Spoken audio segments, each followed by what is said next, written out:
Buenas noches, bienvenidos a Sin Su Permiso. Hoy inició formalmente la campaña para la elección presidencial del 2019, que le costará al país 27.5 millones de dólares. El anuncio coincide con otros temas muy relevantes: la no elección de la Sala de lo Constitucional, la relación con China y la reacción de Estados Unidos, así como el interés del Ministerio de Gobernación de regular el contenido de programas de televisión, radio e internet.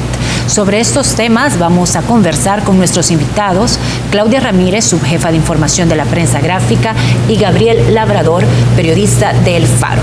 Antes de saludar a los invitados, saludo a Ana Giralt. Ana, buenas noches, bienvenida. Buenas noches. Buenas noches, Claudia, Gabriel, un gusto que nos acompañen esta noche. Gracias, buenas noches. Buenas noches, gracias. Primera vez que los tenemos aquí en vivo y les decimos a nuestros amigos televidentes que nos pueden sintonizar también a través de las redes sociales. Estamos transmitiendo en vivo vía Facebook Live del canal 33, así que vamos a estar pendientes de todos sus comentarios y sus opiniones. Ya estamos, señores, en campaña oficialmente.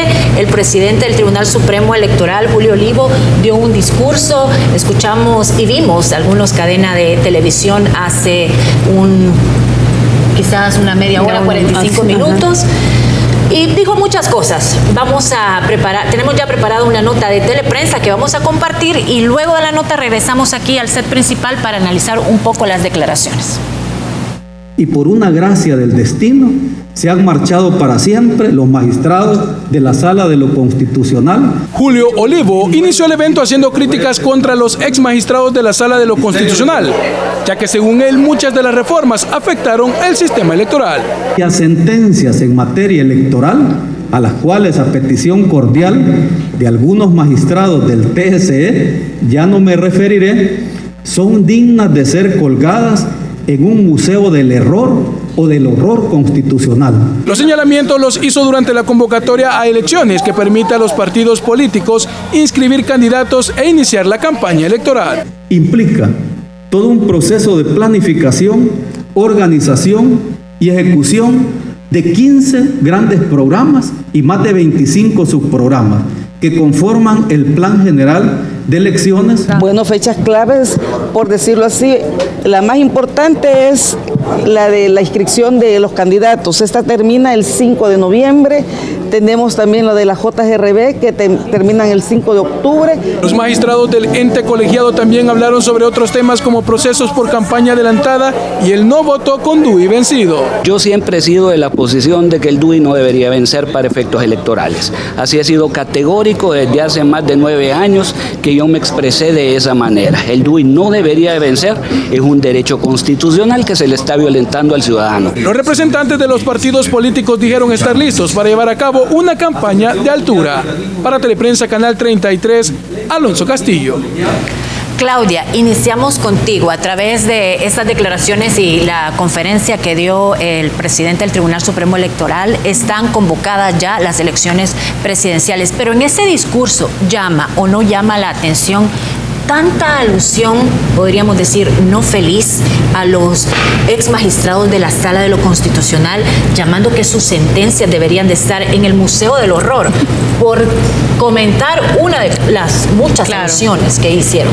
Sí, de hecho no podríamos empezar esta discusión sin hablar del discurso del presidente del tribunal. Creo que perdemos un poco la perspectiva con el discurso de él. Creo que es una falta de respeto a la promoción de la democracia a través del llamado a elecciones, y él como presidente del máximo ente que regula unas elecciones además que son presidenciales, debería de haberse guardado los comentarios que tiene, que son muy particulares, creo, porque hasta él mismo dijo que a pesar de que los magistrados le habían pedido no comentar el tema, seguía comentándolo. A mí la verdad es que me parece muy penoso que tengamos un funcionario que se dedique en un momento en el que debería llamar a esta fiesta cívica, como le suelen llamar, o tratar de unir un poco a la sociedad en el tema de creer en el proceso, de que no haya tanto abstencionismo, de que crean en las instituciones, ponerse a hablar de un tema que además los magistrados ya no están. Hay una elección que está frenada en la Asamblea, que necesitaríamos otro programa para discutir sobre por qué no ha avanzado esa elección, pero la verdad es que a mí sí me me pareció bastante penoso el discurso del presidente, muy irrespetuoso para lo que se viene, que son unas elecciones que además pintan difíciles, ¿verdad? Que tienen bastantes candidatos, vamos a tener 4 fórmulas, que es algo, y fórmulas que digamos tienen un peso bastante fuerte, ¿verdad? Entonces creo que debería de haber aprovechado ese momento para dar otros insumos, hablar, y tiene cosas importantes que hablar, por ejemplo el tema del presupuesto, tiene 27 millones para la primera y la segunda vuelta, que es poco realmente. Podría haber ocupado el discurso para tratar de borrar todo este mal sabor que nos dejó el error en el script en las elecciones pasadas. Es decir, ¿de qué hablar sobre las elecciones en un momento tan trascendental? Había materia importante que creo que desperdició. Mira, es lo que dijo el presidente de Arena, que creo que yo coincido, hizo como catarsis, porque de verdad no venía, el tema de los exmagistrados no venía hoy en ese discurso. Además que creo que fue una visión parcial, porque la sala lo que ha hecho es darle un reconocimiento en su sentencia de que la máxima autoridad en materia electoral es el Tribunal Supremo Electoral. O sea, el magistrado Olivo no puede salir a decir de que la sala usurpó funciones o lo que sea. Si en cada sentencia quedaba claro, incluso la del CD, por ejemplo, que la máxima autoridad en materia electoral sigue y seguirá siendo el Tribunal Supremo Electoral. Todos los problemas que tuvo en el script o en las elecciones pasadas, las de 2015, estas de 2018, creo que le quitan autoridad moral al magistrado del Tribunal Supremo Electoral para hablar en ese tono, no porque sea políticamente incorrecto, yo creo que tienen derecho de pronunciarse en ese sentido, pero no cabía en este momento pero parece un relato de lo absurdo. Pero sabes una cosa, perdona, lo que dice Claudia es cierto. Si vos tenés 27.5 millones para 2 posibles procesos electorales, ahí sí cabía un poco de transparencia y decirle a la ciudadanía cómo los voy a administrar. ¿Cómo los voy a gastar? Sobre todo porque él se quejó de ese presupuesto y dijo que no le iba a alcanzar. Y a mí me parece que eso lo puedes ocupar hasta de escudo si algo falla, y decir es que no me dieron todo el presupuesto que Pero tenía. es parte de lo que él hacía, porque él aquí en este programa dijo que ese recorte presupuestario también se lo debía a sentencias de la sala. Y además, bueno, el presupuesto, es cierto, lo pidieron 40 millones, creo que la elección anterior, le rebajaron bastantes millones. Pero de todas formas quedó muchas dudas sobre el sistema coreano, porque había corrido paralelo del sistema que tenía. Y nunca supimos los resultados de los escáneres coreanos, o en algún momento se dieron a conocer. Yo no me acuerdo porque dijeron que eso iba a ser privado. Y además que no había necesidad que coincidían, dijeron. Solo dijeron que había coincidencia, etc. Pero nunca supimos si coincidieron con el script. Exacto. De todas formas, creo que estas expresiones del magistrado del Tribunal Supremo Electoral lo que demuestran es que debe haber mejores filtros para elegir a los magistrados. A los funcionarios. Es decir, no basta con que sea el partido que gana la elección presidencial y que tenga derecho a nombrar. Debe haber, yo sé que los políticos odian esta palabra, pero el baremo, un baremo tiene que ser un poco más transparente, o tenemos que tener claro con qué criterios se eligen a ciertos funcionarios. Es inconcebible que tantos años después de la firma de los acuerdos de paz, cuando este país apostó por la democracia vía elecciones, tengamos como magistrado presidente a alguien que abiertamente denosta contra el régimen constitucional, el Estado de Derecho. Aquí está diciendo Romeo Renato en Facebook, en resumen, debió de haber sido un discurso más imparcial y alentador para todo el pueblo salvadoreño, sobre todo porque hay una apatía electoral. Así es. Porque la gente está decepcionada por lo que pasó en el proceso anterior, en el conteo de votos, pero también porque no terminas de encontrar un candidato que te diga la verdad, porque ninguno te está diciendo... O que te dé propuestas concretas. Sí, ninguno está diciendo qué va a hacer. Esperemos que este anuncio de elecciones promueva que los candidatos comiencen a dar propuestas concretas. Tengo la esperanza. O sea, es decir, no podemos... Alguien ponía ahora, cualquier candidato, cualquiera que llegue a la presidencia va a necesitar una reforma fiscal dura para este país. Entre las cuestiones que comentó el magistrado, él adelantó que va a pedir a los partidos que firmen un pacto de no agresión. ¿Cómo crees que ese pacto pueda funcionar en la parte digital? Porque tal vez en la vida real podría funcionar, pero en lo digital, cuando se habla que uno tiene un troll center, el otro tiene 2 troll centers, ¿cómo funcionaría eso? Creo que el pacto de agresión en este sentido es como querer remediar un cáncer con agua con sal, o sea, es totalmente inútil. Las maquinarias en Twitter, en redes sociales, no necesariamente son orgánicas de los partidos. Hay no necesariamente miles de personas que son prestanombres, cuentas anónimas, gente que... Hay muchos fanáticos también. Sí, es decir, debe haber más que un pacto, no sé, debemos como...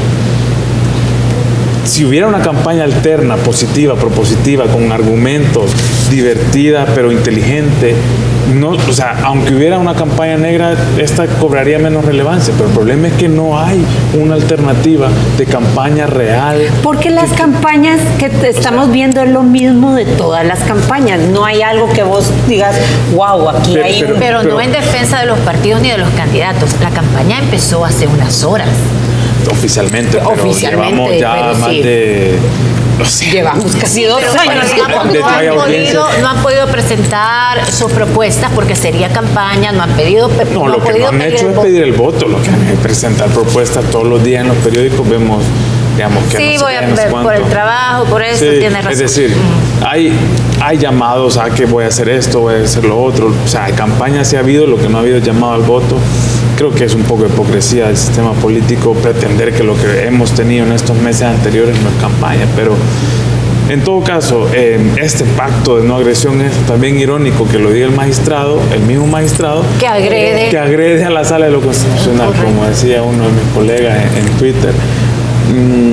Creo que la manera de combatir una campaña sucia es con una campaña de verdad, de altura, pero difícilmente, Claudia, creo que ustedes están de acuerdo conmigo, creo que no va a haber, o sea... Sí, no lo veo. ¿Tu opinión sobre este pacto? Yo creo que las instituciones que deberían ayudarnos a guiar esta campaña hacia una actitud más positiva, como dice Gabriel, no lo están haciendo, es decir, partiendo del presidente, ¿no? Podría haber ocupado esta hora o esta media hora que tuvo de discurso para puntualizar cosas que se deberían de hacer a partir de las propuestas de campaña electoral, sobre todo porque no va a tener dinero para publicidad, ¿verdad? Porque tiene un presupuesto muy limitado. Y sin embargo, el poco tiempo que tiene disponible, donde la población le va a prestar atención para ver que ahora era un día en que le iban a prestar atención, digamos, entonces, y él ocupa para atacar a alguien más. Entonces, lo que dice Gabriel es pura hipocresía de todo el círculo político que tenemos ahorita activado, y creo que es preocupante porque es parte de lo que está generando esta gran apatía en la gente. Por eso hay un grave riesgo de que haya mucho abstencionismo y que la votación sea complicada, ¿no? Al final, porque cuando no tenés este tipo de propuestas, la gente no tiene ganas de ir a votar. O sea, vos lo puedes ver en tus círculos más cercanos y la gente no está clara sobre los candidatos, no está clara sobre las propuestas. Y sobre todo, creo que como no estamos presentando, y le vamos a dar el margen que dice Lorena, las propuestas concretas, no sabes qué hay detrás. Yo, por ejemplo, me pongo a ver cada partido político y vos no sabes realmente quién está detrás de cada uno de los candidatos. Y a mí eso me preocupa. Sí, y hay figuras que asustan. Ajá, o sea, de repente ves y el padrino que te trae es alguien que estuvo involucrado en corrupción, sí. Entonces decís, yo tendría más cuidado también en ver hacia atrás, ¿no? Quienes están detrás sosteniendo algunas candidaturas, pero yo creo que nosotros como ciudadanos tenemos la gran responsabilidad de saber, para empezar, distinguir los fake news. Es importante que revise cada ciudadano las notas que ve, cuáles son las fuentes, si están amparadas por un medio responsable, ¿verdad? Que tenga respeto. Es importante identificar a los troles, ¿verdad? Antes se quedaban con el huevito en Twitter, por ejemplo, pero ahora puedes ver los usuarios y darle seguimiento. Es decir, tú decidís a quién seguís, qué lees y cómo lo lees. Es importante que tengamos claro que existe una campaña sucia, fea y fuerte en las redes sociales, y que hay troll centers involucrados de todos los colores, de todos los gustos y de todos los sabores, por lo que tendríamos que cuidar lo que ahora, ojalá que este tema que planteaba Lorena no se junte con esto de la ley que vamos a hablar más adelante, que por este llamado a no campaña sucia, porque sí hay muchos ataques en las redes sociales. Es fuerte el ataque en las redes sociales, sirva de excusa para argumentar. Por eso es importante regular un poco el contenido del internet y el contenido de medios y todo eso. Ahora también se conoció que el Tribunal Supremo Electoral va a analizar 3 demandas contra el candidato de Ghana, contra Nayib Bukele. 2 contra el proceso interno que llevó el partido, porque no comprobó su moralidad notoria. ¿Qué opinión te merece esto? Y si tú crees que esas demandas van a prosperar genuinamente. Yo creo que sí van a prosperar. Sí van a prosperar. Yo creo que sí. Igual, ¿en qué van a terminar si prosperan? Pues podemos ver una inhabilitación del candidato, pero no, o sea, a ver, esto es bien interesante porque el caso contra Bukele, cualquier caso, por nimio que sea, lo hemos visto reiteradamente, el sistema político gobernado o regulado por Arena y el FMLN están bastante interesados en anular políticamente a Nayib Bukele. No lo estoy defendiendo, yo también tengo muchas críticas precisamente sobre el talante democrático que ha mostrado en algunas decisiones, no dejar entrar a ciertos periodistas a sus conferencias, hacerle un tarimazo al fiscal, no dar entrevistas, llamarle no sé cómo al Peña Nieto, el presidente de México. Es decir, hay cosas que podemos cuestionarle. Una lista de 10 cosas, pero lo que quiero decirles es que estas demandas que se han presentado contra Bukele creo que sí van a prosperar porque hay partidos políticos bastante interesados en anularlo. Básicamente el caso de la cancelación del CD, bueno, y todas estas decisiones creo que son muestra de eso, cómo un sistema político siempre expulsa a esos que son como parias. Pero eso no es revictimizar a Nayib Bukele. Lo que pasa es que digamos que ponemos elementos para sospechar que no estábamos jugando las mismas reglas con todos los candidatos. Correcto. Entonces, ahí es donde creo yo que el tribunal debería de cuidar su responsabilidad como institución electoral.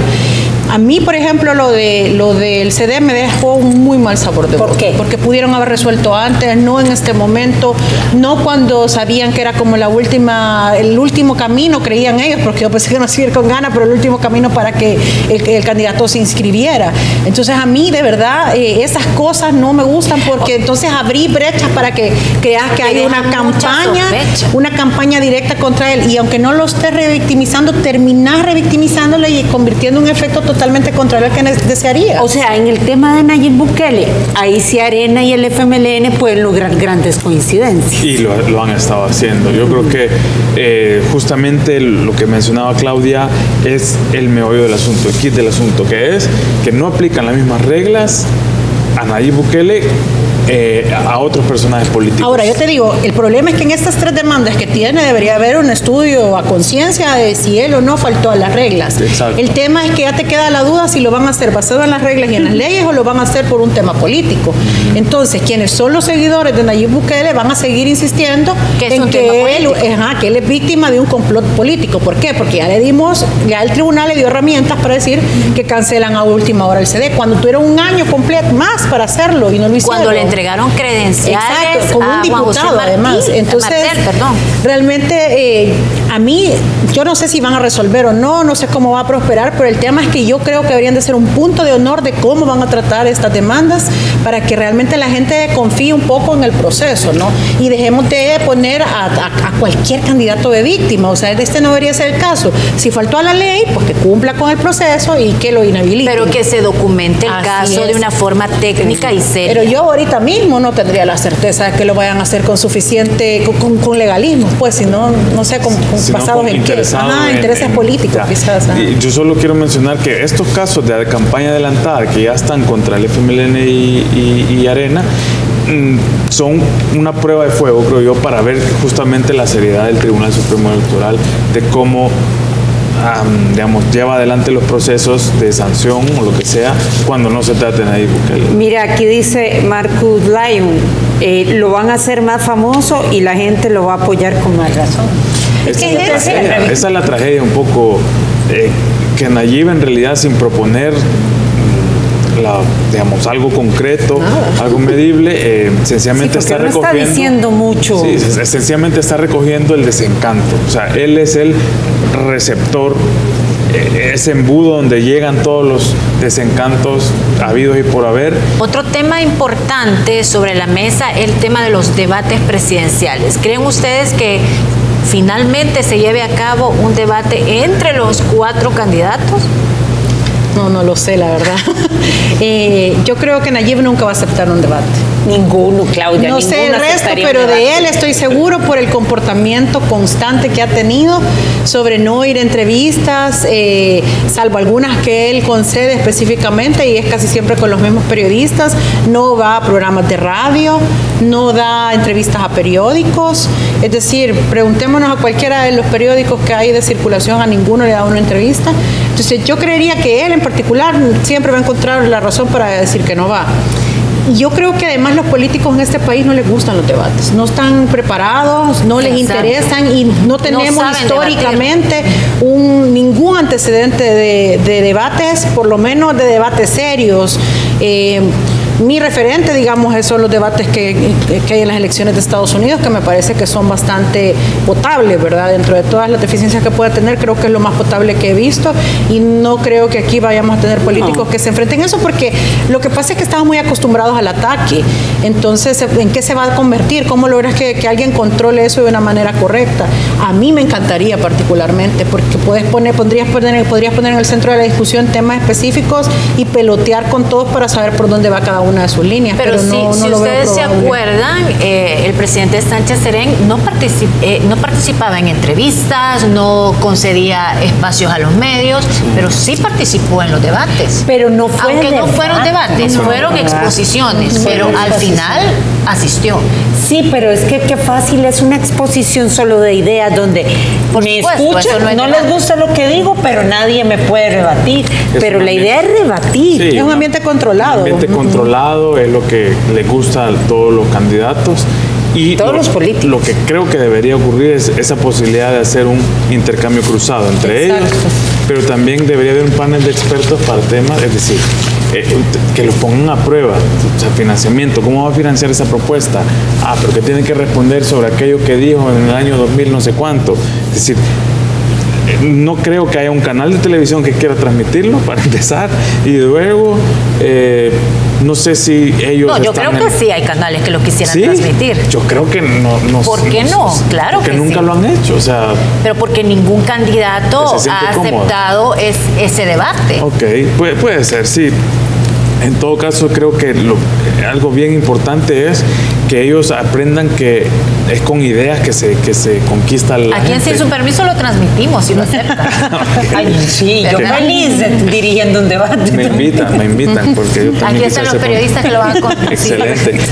Y lo llamativo es esto, que la gente que vota, seguramente, o sea, los partidos seguramente han hecho sus mediciones y han determinado que la gente no necesita un debate para decidir. Yo creo que esa es otra gran tragedia de este país, que nuestra gente es más emocional a la hora de votar. Pero eso quizás en las elecciones pasadas, fíjate, yo creo que ahora hay un grupo en medio de esta masa de población que está esperando un poco más de los candidatos y todavía no tiene una decisión. Yo, digamos que un poco la medida que tengo en el entorno es que la gente no está, o sea, no como en otras elecciones que estás como claro de yo soy derecha, soy de izquierda, soy centro, quiero con este. Creo que la gente ahora se está moviendo mucho más al centro, y aunque ya votó, hay un montón de gente que ha votado por Arena y por el Frente en diferentes ocasiones, y depende si son de alcaldía o si son de diputados. Yo en esta elección no me confiaría tanto de que la gente esté segura por quién va a ir a votar. Yo creo que hay un grueso bien grande de la población que normalmente es la indecisa y la que da las victorias hacia el final de las elecciones, que a estas alturas no tiene claro por quién va a votar. Y que pone lo que vos decías, más atención en el contenido que en la persona en sí. Hay una parte del voto duro que no se va a mover. Claro, pero ese pasa. Voto duro les está envejeciendo y poco a poco va a ir desapareciendo, y viene una generación ciudadana que es más receptiva a las ideas. Por eso es que, por ejemplo, lo que no dije en el anterior bloque es que tú ves un candidato como Nayib Bukele que es contra el sistema, pero sin ideología.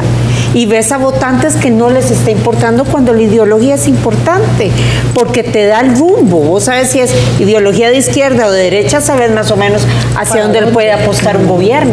En este caso, eso es lo incierto y lo que se le puede cuestionar. Pero él encontró el mensaje correcto. Para todos. Pero él encontró el gancho. Que es el desencanto que hay. Él encontró el gancho. Yo creo que con eso nos podemos identificar la mayoría. Ahora, el desencanto sobre la clase política. Pero veamos Guatemala, ¿verdad? Jimmy Morales, el presidente de Guatemala, que era el receptor del desencanto, terminó siendo una cajita de sorpresa. Yo recuerdo una nota que publicamos en 2015 que fue a cubrir todo el derrocamiento de Otto Pérez Molina. La gente describía, los analistas describían a Jimmy Morales como el vacío, y que el vacío se llena con cualquier cosa. Exacto. Y en ese caso quienes lo llenaron eran los militares, digamos, gente que ahora vemos lo que está haciendo con la CICIG, por ejemplo. O sea, no tener ideología es ciertamente un riesgo porque permite muchas sorpresas y no hay certeza de qué estilo de gobierno, qué piensa sobre pena de muerte, sobre la violencia, sobre estrategias de seguridad, sobre soberanía alimentaria, sobre el sistema económico. Hay un riesgo y creo que los debates son para eso, pero no sé si la gente que decide en este país, que son miles y miles y miles, está interesada en eso. Yo creo que sigo pensando que las elecciones se deciden con gente que en realidad es más emocional que racional. Bueno, vamos a tocar otro tema importante. El Ministerio de Gobernación quiere por ley regular todos aquellos contenidos que se transmiten en televisión, en radio, en internet, en plataformas como Netflix, para controlar la violencia. ¿Qué opinan de esto, Claudia? Yo creo que es un error, o sea, todo el control de lo que tus hijos ven o de lo que ves en tu casa o en tu entorno está en tu casa, con tu familia. ¿Hasta dónde vamos a dejar que el Estado controle ciertas cosas? Yo creo que tenemos que tener mucho cuidado cómo caminamos hacia ese tema de la censura. Y hemos visto casos recientes con esto con esto de esta ley que quieren promover y lo del tema del concierto de Marduk. Entonces, y lo que más me preocupa de eso es que creo que no hay una constante en el tema. Es decir, Arena pide que no entre Marduk. El Frente no vota, pero pide que se regulen los programas de televisión. ¿Dónde está la coherencia? O sea, y Arena le importa una, pero entonces dice el Frente que Arena está coartando la libertad y está censurando, pero ellos están haciendo lo mismo con la ley. Es decir, lo que nos pasa con los políticos es que no encontramos coherencia nunca. Siempre están como jugando a sus propios intereses. El de Arena creo que tiene que ver con un tema malentendido de religiosidad, y lo del Frente, la verdad es que no sé a qué está jugando. O sea, a mí me pone hasta pensar que ahora se llevan demasiado con China, que regula todo lo que ingresa y entonces quieren empezar a censurar. No sé, o sea, yo de verdad que a mí no me gusta el tema de la censura. Creo que eso es algo que le corresponde a la sociedad en sí misma, autocontrolarla, y que no debe, porque hasta dónde llega. Si abrimos esa brecha, ¿hasta dónde dejamos avanzarle y hasta dónde llega? Creo que es bien peligroso. Creo además que la ley no lo permite. Yo no tengo claro un artículo, pero creo que hay ciertas libertades que te dice justo por eso, porque es tu libertad de elección. Y si no, es lo que hacen mucho la broma en las redes sobre el tema del reggaetón. A mí el tema del reggaetón me parece que es una ofensa para las mujeres en su mayoría, sobre el tema de violencia sexual, sobre el tema de las niñas y el comportamiento. Entonces, vamos y censuramos el reggaetón. ¿Pero también. por qué ese tema ahorita? O sea, yo creo que ya es el último momento que tiene el FMLN para promover leyes que no pudieron en todo este tiempo, ¿no? O sea, pero ¿y de qué les servirá esa ley? Y es poco popular. Exacto, tan perdedor. Yo creo que hay que mirar, o sea, hay políticamente algo que está ocurriendo, pues seguramente ustedes saben más de por qué ahora este tipo de cosas, pero lo que me llama la atención es la ambigüedad con la que está redactado. Entonces, es como me da la impresión de que están promoviendo algo que se va a transformar en algo, pero que no lo han querido decir exactamente qué es ahorita. Estamos medio coqueteando con la idea que va a haber censura. Yo te voy a decir una cosa, para mí esto va encaminado a los medios de comunicación. O sea, eventualmente yo creo que esto es abrir la puerta para caminar hacia restringir algunas cosas en los medios de comunicación, y a mí eso me parece peligroso. Claro, esa es mi percepción. Sí. No, es como tengo la bien primera pocos puerta insumos, que se abre y por ahí entra la restricción. Sí, yo nada que tenga que ver con esto de programas y esto, creo que tenga un buen desenlace y sí, honestamente veo tan desesperado al gobierno tratando de hacer estos 10 meses de éxito por cosas que no lograron hacer con 10 propuestas que dicen que van a hacer en estos últimos 10 meses, que cuando veo esto no puedo pensar en nada positivo. Hay algo detrás de eso y creo que tiene que ver con los medios de comunicación. Para mí que si las leyes que tenemos ahorita se cumplieran, sería suficiente. Sería suficiente, o sea, regular en el horario preciso para que los niños no vean cosas inadecuadas. Restringir algunos programas que ya ocurre, o sea, la ley de espectáculos públicos lo permite. Exacto, pero la sociedad está tan descompuesta que, bueno, muchas familias desintegradas, hemos dejado que la bola de nieve crezca demasiado, que hoy los extremos nos parecen lo necesario, lastimosamente. Rápidamente, tema China, porque la embajadora ya está acá, la embajadora de los Estados Unidos, pero regresó con varios mensajes y uno de esos es insistiendo en la falta total de transparencia del acuerdo que hizo que El Salvador tuviera relaciones con China. Bueno, no está diciendo nada nuevo, porque todos sabemos que no hubo mucha transparencia. No hubo transparencia, pero de nuevo vamos al tema de la coherencia. O sea, antes no vimos transparencia en muchas decisiones políticas, en política exterior. O sea, nunca nos comentaron cuando abrieron relaciones con Vietnam o cuando con Laos, lo que sea. Es decir, no necesariamente es un tema que a la gente le interesa particularmente, pero ahora como es China, claro, un jugador geopolítico bastante importante, ahora sí llama la atención. Pero es que creo que no es porque sea China, sino porque quitaron a Taiwán del mapa para entrar con China. Yo creo que sí, o sea, todo esto debería ser la norma, exigirles transparencia en cualquier decisión de política exterior a los gobernantes. El problema es que no se ha hecho nunca, ¿verdad? Y creo que China, la inversión, digamos, esto de la sede en Oriente viene aparejado con esto de la ruptura con Taiwán y la apertura de relaciones con China continental. ¿Por qué? Porque publicamos en El Faro un reportaje hace unos días sobre estos intereses que tiene un empresario, Bo Yang, chino, presidente de la Cámara de Comercio de China, que tiene interés en comprar una isla, que había ofrecido dinero para trasladar ciertos pobladores, y resulta que los contactos habían sido a través del Ministerio de Economía los días antes de que el gobierno lanzara este proyecto de la sede. Es decir, todo viene concatenado.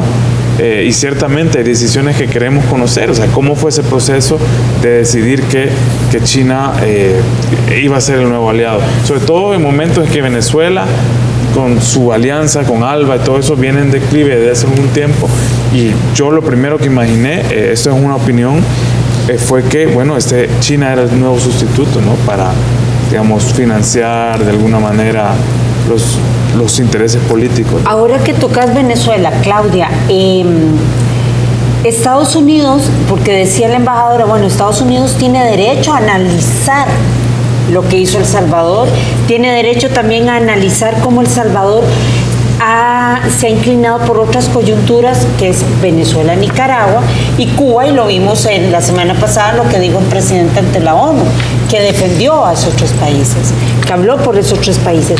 ¿Puede en algún momento ponerse en riesgo la relación Estados Unidos-El Salvador?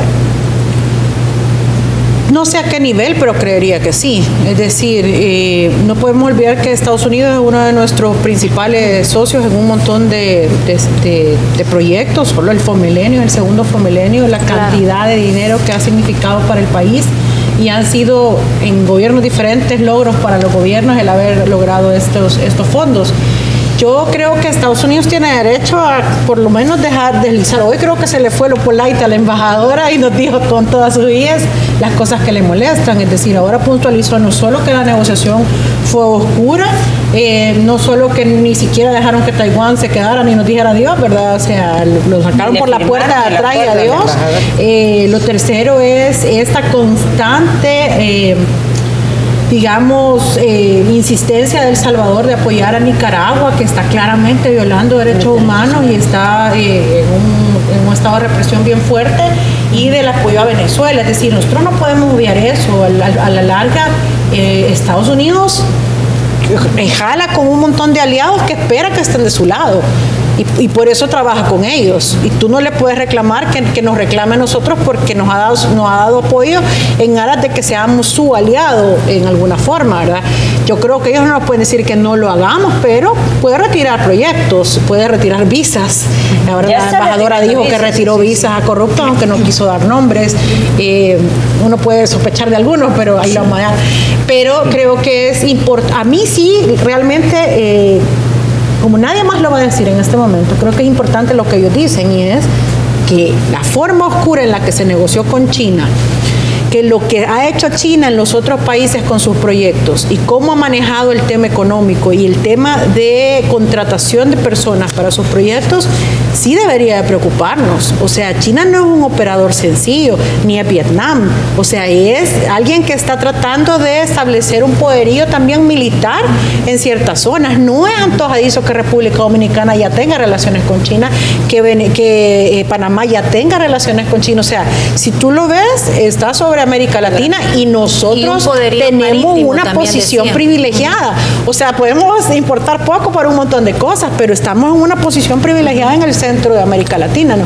Entonces yo quizás iría y sería un poquito más desconfiada sobre por qué nosotros, o sea, ¿qué le damos a China a nosotros? ¿Qué exportamos nosotros a China? ¿Qué interés pueden tener en nosotros? Puede ser que sea nuestra posición geográfica. Exacto, o sea, claro, por eso es que hay que ir más allá.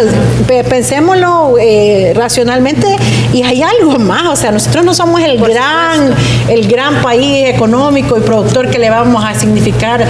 Somos una cosita así a la par de otros países con los que pueden hacer acuerdos, ¿no? Pero debemos de tener, probablemente los intereses están por otro lado, y por supuesto al gobierno le cae súper bien una inyección de dinero en estos mismos 10 meses que dicen ellos que quieren cerrar con broche de oro su gobierno. Y rápidamente, ¿ustedes queda creen un minuto para que el presidente que quede electo, si no es del FMLN, vaya a dar marcha atrás en esta relación con China y vuelva con Taiwán? No creo. Sí, económicamente es una buena jugada. Sí, no es esa, claro, pero es una buena jugada.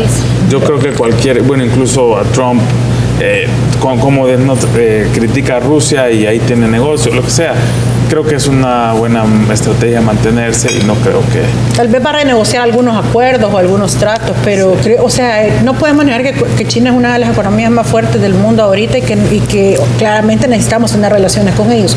Yo lo que no creo es que deberíamos tenerlos a costa de Taiwán, pero, o sea, ¿por qué dejar unos y otros? Pero creo que lo que puede pasar es que renegociemos algunas cosas si no queda el FMLN, pero en todo caso, de que te sirve como socio económico, te sirve. Es un buen socio. Claro. Bueno, les agradecemos mucho su presencia esta noche. De verdad que ha sido un gusto poder compartir estos temas importantes del acontecer político y económico de nuestro país.